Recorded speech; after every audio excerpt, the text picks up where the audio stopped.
Àwọn olórí àti àgbààgbà ẹgbẹ́ òṣèlú All Progressives Congress ní ẹkùn ìdìbò Aarin Gbùngbùn Ìjẹ̀bú-Òde ti panupọ̀ yan Honorabu Adetomiwa Adetilewa gẹ́gẹ́ bí olùdíje kan ṣoṣo ẹgbẹ́ òṣèlú APC fún ipò ọmọlẹ́gbìmọ̀ Asoju Sofin àpapọ̀ ní Aarin Gbùngbùn Ìjẹ̀bú.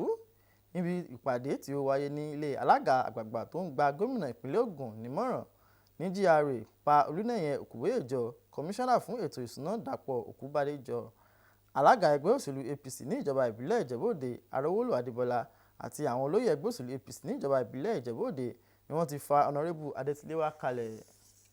Nínú àtẹ̀jáde kan tí Honorabu Adetilewa fọwọ́ sí, ó ń fi ìmọrírì rẹ̀ hàn sí àwọn olórí ẹgbẹ́, àwọn ọmọ ẹgbẹ́ àti àwọn alátìlẹyìn gbogbo fún ìgbẹ́kẹ̀lé àti àtìlẹyìn tí wọ́n fún òun.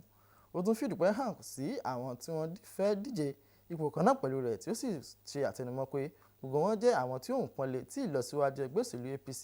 ṣe pàtàkì fún wọn. Honorabu Adetilewa tún sọ síwájú sí pé ìyàn kan ṣoṣo yìí jẹ́ ìṣẹ́gun fún gbogbo wa, tí ó sì sọ pé kò sí ẹnìkankan tí ó kùnà, bẹ́ẹ̀ kò sí ẹnìkankan tí ó ṣẹ́gun, gbogbo wa ni aṣẹ́gun.